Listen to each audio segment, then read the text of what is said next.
find ball 노드를 분석해 보겠습니다. 자, 지난 시간에 끊겼던 부분인데요.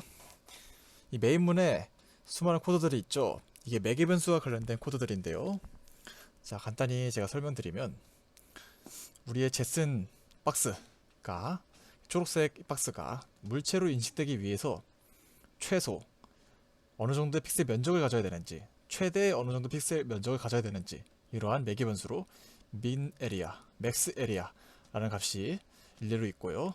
그 다음에 circularity라는 것이 있는데요. 이것은 사각형 물체인지 원형 물체인지 육각형 물체인지 이런 것에 대한 이 블럽의 형태에 대해서 정의하는 그러한 매개 변수입니다.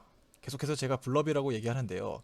이 블럽이 지난 시간에 제가 강의 때 얘기했는지 모르겠지만 같은 색상을 가진, 같은 속성을 가진 픽셀들의 덩어리라고 생각하시면 될 것 같습니다. 그래서 우리는 지금 초록색 픽셀을 가진 제슨 나노 박스를 탐지하기 위해서 초록색 픽셀을 가진 이 덩어리들을 탐지하는 그런 상황이죠. 다음으로 이제 스레시 홀드라는 게 있는데요. 이 스레시 홀드는 어떤 인계 값이라고 보시면 될 것 같습니다. 이것은 지금 저희가 여러가지 필터를 걸어 주었는데 필터와 어느 정도 적합해야지 물체로 인식할 것인가. 그래서 이 값을 min 스레시홀드 값을 높이면 높일수록 좀 더 엄격한 기준을 준다고 생각하시면 될 것 같고요. 이 min과 max 사이에 들어오는 그 min과 max 사이 인계점에 들어오는 그런 값들만 물체로 인식하겠다 라고 생각하시면 될 것 같습니다.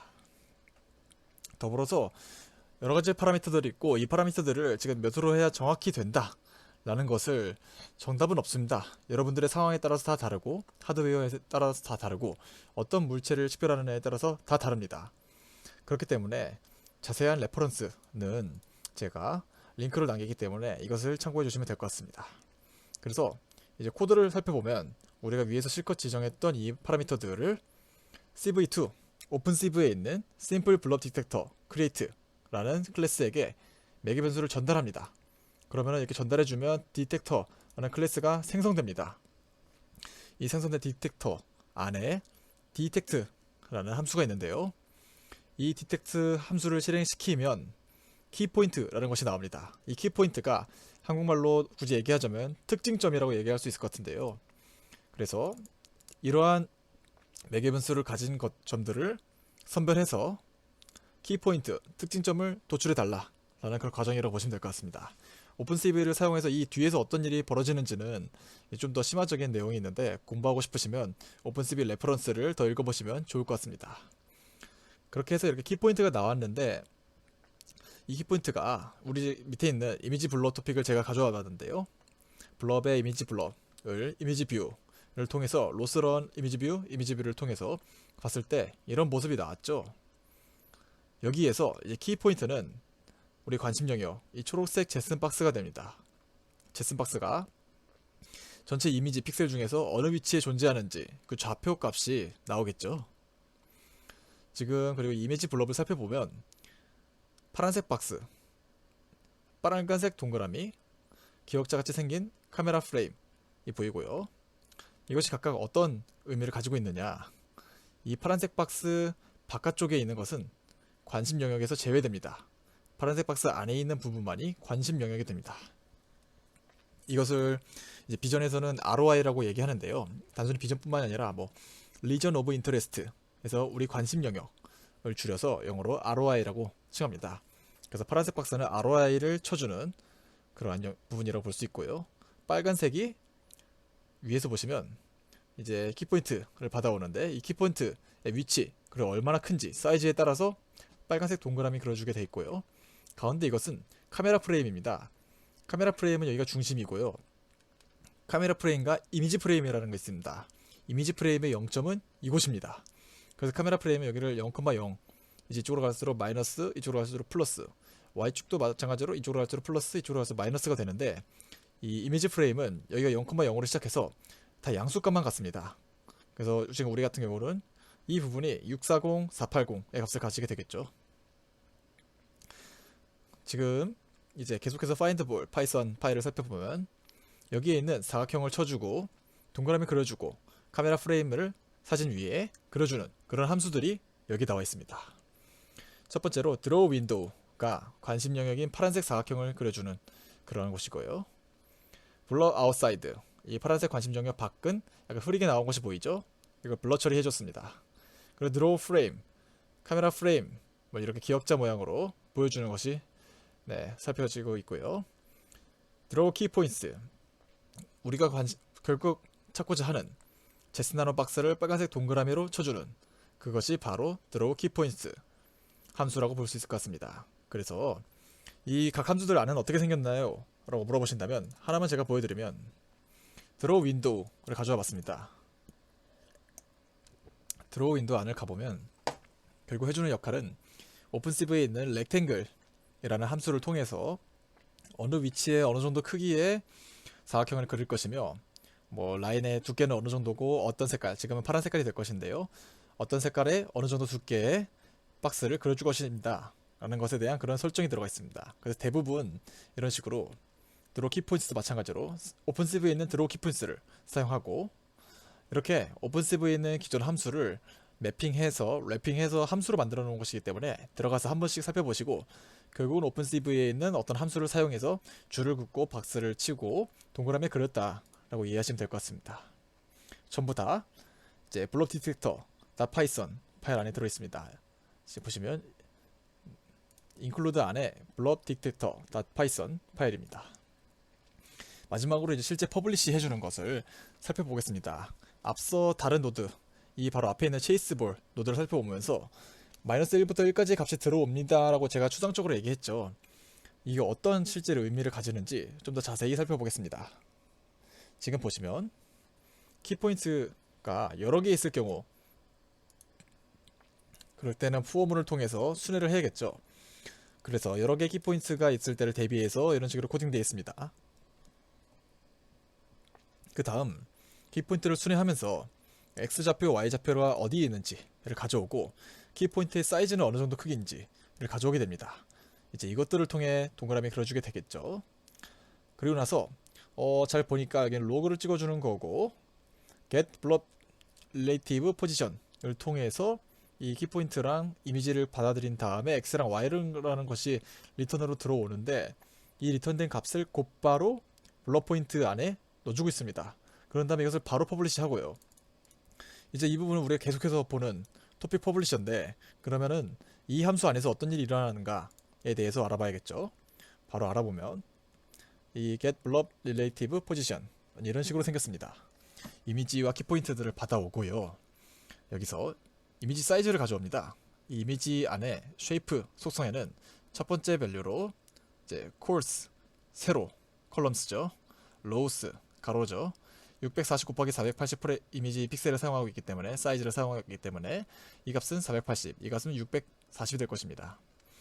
그래서 센터라는 것을 계산하는데 그래서 나누기 2씩 해서 가운데 값을 가져오는 것이 보입니다. 나누기 2씩 했으니까 320, 240이 될 것이고요. 그 다음에 어떤 수식을 거치게 되는데 뭐 보시면 키포인트 위치에서 센터를 빼고 다시 뭐 센터로 나누고 이러한 작업을 해주는데요. 이게 어떤 의미를 가지는지 와닿지 않으시죠? 그래서 예시를 통해서 살펴보겠습니다. 우리가 사용하고 있는 이미지가 640, 480의 크기를 갖고 있죠. 그러면 중심 픽셀 위치가 320, 240일 것입니다. 그리고 우리가 제스나노 박스가 검출된 키포인트의 위치가 이처럼 370, 240이라고 가정해 보겠습니다. 그러면은 우리가 지금 여기 있는 코드 한 줄을 제가 가져와 봤는데 키포인트의 픽셀 위치, 이 X축에서의 키포인트 위치에서 센터 위치를 빼고 다시 센터 위치를 나눠주고 있죠. 그러면은 다음과 같이 370에서 320을 빼고 320을 나눠주는 이러한 값이 되겠죠. 잘 생각해보면 그러면 이 값은 제슨박스가 멀리 있으면 멀리일수록 절대값이 커지겠고요. 중심에 가까우면 가까울수록 0에 가까워지는 그런 값을 가질 것입니다.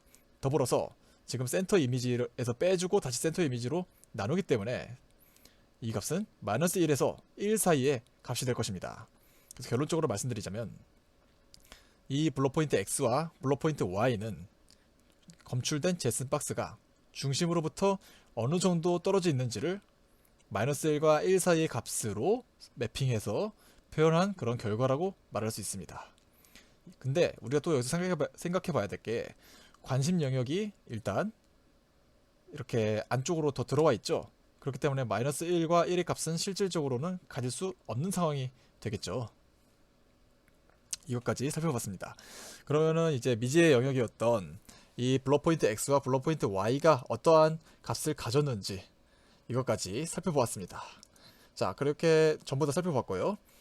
다시 전체 맥락을 살펴보겠습니다. CSI 카메라가 이미지 토픽을 퍼블리시합니다. 방금 제가 실컷 설명했던 블루업 디텍터가 이것을 받아서 오픈CV를 통해서 이미지 처리를 하고 제슨 나노 박스를 검출해서 검출된 이미지를 이미지 블럽이라는 토픽으로 퍼블리시 하고요. 그래서 우리 이미지 뷰라는 노드를 통해서 살펴볼 수 있었고, 다음으로 X와 Y, 블러 포인트의 X, Y라는 그 속성 안에 이제 중심으로부터 얼마나 떨어져 있는지를 -1부터 1까지 사이로 매핑해 놓은 그 밸류, 방금 설명했던 밸류로 담아서 체이스볼로 넘겨줬죠. 그럼 체이스볼은 이것을 받아서 커맨드 벨로시티, 마지막에 커맨드 벨로시티 이 지오메트리 메시지의 트위스트 형식으로 바꿔서 넘겨주었고요. 이것을 받은 블럽 체이스 노드는 최종적으로 트위스트 형식의 메시지를 분석해서 PWM 제어 신호로 바꿨습니다. 뭐 345, 뭐 400 이런 것 같은 PWM 신호로 바꿔서 결론적으로 마지막에 PCA9685 클래스를 생성하고 이 안에 set PWM을 통해 넘겨줘서 우리의 RC카를 조종했던 것이죠. 이제 이 전체적인 것이 이해가 되셨는지 모르겠습니다. 뭐 다시 한번 뒤로 가셔서 보고 오셔도 좋을 것 같습니다. 그래서 전체적인 이 맥락에 대해서 이제 여러분들이 이해하셨으면 좋겠어요. 네, 여기까지가 제가 준비한 이번 로스 강의의 마지막이었습니다. 네, 지난 시간 이제 계속해서 연장되면서 총 이 오브젝트 팔로잉 예제가 3강에 걸쳐서 진행됐는데 여기까지 따라오셨다면 정말 고생이 많으셨습니다. 네, 박수를 쳐드리고 싶네요. 그래서 우리가 지금까지 배운 것을 한번 싹 되돌아볼까요? 우리가 배웠던 게 처음부터 이제 개발 환경 설치하고 가지보에서 이론 실습들을 다 진행했었죠. 토픽, 서비스, 액션 다 배워보고 여러 예제들을 실행해봤죠. 그 다음에 C++에서도 심화적으로 살펴보았습니다. 유용한 로스 툴들, RQT, RB즈 이런 것도 다 살펴봤고, 새롭게 로스 패키지 사용하기, 인텔 리얼센스라는 새로운 뎁스 카메라도 사용해봤습니다.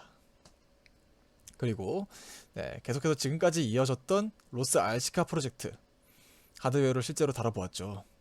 이 과정에서 여러분들께서도 여러가지 디버깅 노하우도 많이 생기시고, 아 이런 식으로 돌아가는구나, 이때는 로스 노드 토픽으로 로스 노드로 검색해봐야겠구나, 이때는 메시지가 어떻게 생겼는지 먼저 살펴봐야지 라는 것들도 아마 감을 잡으셨을 거라고 생각합니다. 자, 그럼에도 불구하고 이제 계속 따라오시면서 코드를 따라오시면서 문제가 생겼다면, 제가 지금 이번 강의에서 사용했던 코드가 크게 기터브에 두 개의 레포지토리로 올라가 있는데요. 첫 번째 동키 로스, 두 번째 gcamp 로스 베이직이라는 이름으로 크게 두 가지의 레포지토리를 제가 이번 강의에서 사용했습니다. 이때 이제 사용하시면서 뭐 CMA가 안 됐어요. 코드를 실행했는데 에러가 났어요. 라고 이런 경우에 첫 번째로 뭔가 이제 뭐 질문사항을 주시고 유튜브에 댓글로도 남겨주시고 하시는데요. 항상 이때 여러분들께서 사용하고 계셨던 개발 환경, 우분투 몇 버전, 로스 멜로딕인지 뭐 카이네틱을 쓰고 있었는지 이러한 문제들, 개발 환경, 그리고 나서 문제가 된 상황, 제가 이러한 터미널을 실행시켰더니 이러한 빨간 줄이 뜨면서 결론적으로 이렇게 됐습니다 라는 최대한 자세히 문제 상황을 알려주셔야지 제가 도움을 드릴 수 있습니다. 결국은 제가 다시 다 물어보게 돼요. 그리고 나서 이제 이 기터브에 좋은 기능이 있는데요. 이 사진을 가져왔는데 Issues와 Discussions 라는 기능이 있습니다. 이것이 첫 번째로 Discussions라는 게 새로 생겼는데, 제가 뭐 이런 문제가 발생했는데 다른 사람들도 혹시 이런 문제가 발생했나 궁금할 수가 있죠. 그러면은 저는 이거 해결했는데요 라고 했을 때 어떻게 해결했나요? 서로 물어볼 수 있는, 토론할 수 있는 그런 이제 부분이 디스커전입니다. 더불어서 이제 나는 해결했습니다가 아니라 똑같은 문제가 발생한 두 분 사이에서 같이 한번 해결해 봅시다 라고 이제 토의를 하시고, 결국은 이렇게 해서 해결했습니다 라고 올려주신다면 개발자인 저는 여러분들께서 토론하셨던 그것을 보고 직접 가서 손쉽게 수정할 수가 있겠죠. 이때도 물론 서로 얘기하실 때 앞서서 말씀드렸던 이런 문제점들 자세히 알려주셔야 하겠고요. 자, 그렇게 디버깅도 해보고 머리를 맞대고 해봤는데 도저히 모르겠다 할 때 이제 메인테이너, 이 소스 코드를 관리하는 사람한테 직접 도와주세요 라고 하고 싶으면 이슈, 여기에 이슈를 등록해 주시면 될 것 같습니다. 이슈를 등록하실 때는 여기에 이슈, 여기에 들어가서 뉴 이슈를 눌러주시면 새로운 이슈를 만들 수 있습니다. 여기 타이틀 뭐 A가 안됩니다 라고 하면 이때 자신이 사용하고 있던 이제 개발 환경도 적어주셔야겠고요. 그리고 어떤 문제가 발생했는지, 뭐 사진이 좋겠죠. 사진이나 자세한 설명을 달아서 서브미트 뉴 이슈를 눌러주시면 됩니다. 그래서 누르기 전에 이제 프리뷰를 통해서 실제로 어떻게 화면이 나올지를 보실 수 있고요. 그래서 여기서 마크다운 문법도 사용할 수 있기 때문에 이런 식으로 이렇게 하고 프리뷰를 보면 이런 식으로 깔끔하게 좀 더 보기 쉽게 크기와 이런 주석처럼 달린 이런 것도 같이 나오는 것을 볼 수 있죠. 나중에 기회가 되시면 마크다운 문법도 배워보시기를 권장드립니다. 지금 제가 사용하고 있는 이 노션도 다 마크다운 문법에 기반해서 만들어지고 있습니다. 어쨌거나 항상 뭔가 물어보실 때는 개발 환경 최대한 자세히 물어보셔야 된다는 거 다시 한번 말씀드립니다. 자, 그러면 이렇게 강의를 다 따라와 봤는데, 사실 이 강의를 다 따라오셨으면 우리 하드웨어 프로젝트까지 한번 해봤으니까 이제 전체적인 로스에 대한 맥락이 잡히셨을 거예요. 그러고 나서 이 강의를 부끄럽지만 완벽하진 않지만 이 강의를 따라왔다면 감히 제가 말할건데 로스를 나 써봤어, 사용할 줄 알아 라고 말할 수 있는 정도라고 제가 감히 말해봅니다. 그래서 이번 프로젝트를 진행하면서 더불어 제가 중간중간에 이런 것도 공부해보세요, 이런 레퍼런스를 참고했습니다, 이것도 보시면 좋을 것 같아요 지속적으로 말씀드렸죠. 이 강의가 끝나고 나서 그런 부분들을 계속해서 뒤로 돌아가서 다시 한번 공부하는 것도 정말 실력 향상에 도움이 될 것입니다. 더불어서 제가 더 좋은 이런 레퍼런스들을 더 많이 집어넣어 놨는데요. 다음으로 뭘 해볼지, 전체적으로 로보틱스를 공부하고자 했을 때 어떤 로드맵으로 공부하면 좋을까 라는 그런 관점에서 공부할 수 있는 공부거리들, 뭐 유튜브, 뭐 edX, 코세라, 유다시티, 아니면 유튜브 채널들, 블로그들, 툴들, 이런 것들이 모두 담긴 그런 GitHub 페이지를 제가 하나 집어넣어 두었습니다. 이게 첫 번째고요. 다음으로 이제 우리가 배웠던 게 로스 1을 배웠습니다. 그런데 지금 현 시점에서 로스 2라는 것이 등장했습니다. 그래서 로스2에 대해서 배워보는 것도 좋은 기회가 될 것 같습니다. 그래서 배우는 오버뷰 페이지를 잘 집어넣어 봤고요. 다음으로 나는 자율주행에 관심이 있다 라고 하시면 로스의 내비게이션 스택이라는 것이 있습니다. 말 그대로 뭔가 주행에 관한 그러한 기술들의 집합, 기술 스택이라고 보실 수 있을 것 같고요. 이 내비게이션 스택에 대한 튜토리얼도 제가 링크를 걸어 두었습니다. 로보 8에 대해서 공부해보고 싶다 하시면 이거를 이제 매니퓰레이터라고 부르는데, 이 매니퓰레이터를 컨트롤할 때 무브잇이라는 많이 사용되는 그런 로스 패키지가 있습니다. 이것에 대해서 공부해 보시는 것도 좋을 것 같고요. 다음으로 이제 메이커 분들이 가장 먼저 코딩을 접하시는 게 아두이노를 통해서 접하시죠. 그래서 아두이노와 로스를 같이 쓰는 방법은 없을까, 이게 궁금하실 수 있는데, 그러한 패키지로 제가 로스 시리얼 아두이노 라는 것을 소개시켜 봤습니다. 결국은 아두이노나 라즈베리 파이를 통해서 로스가 올라가 있는 뭐 제스나로나 데스크탑과 시리얼 통신을 하는 그런 부분이겠죠.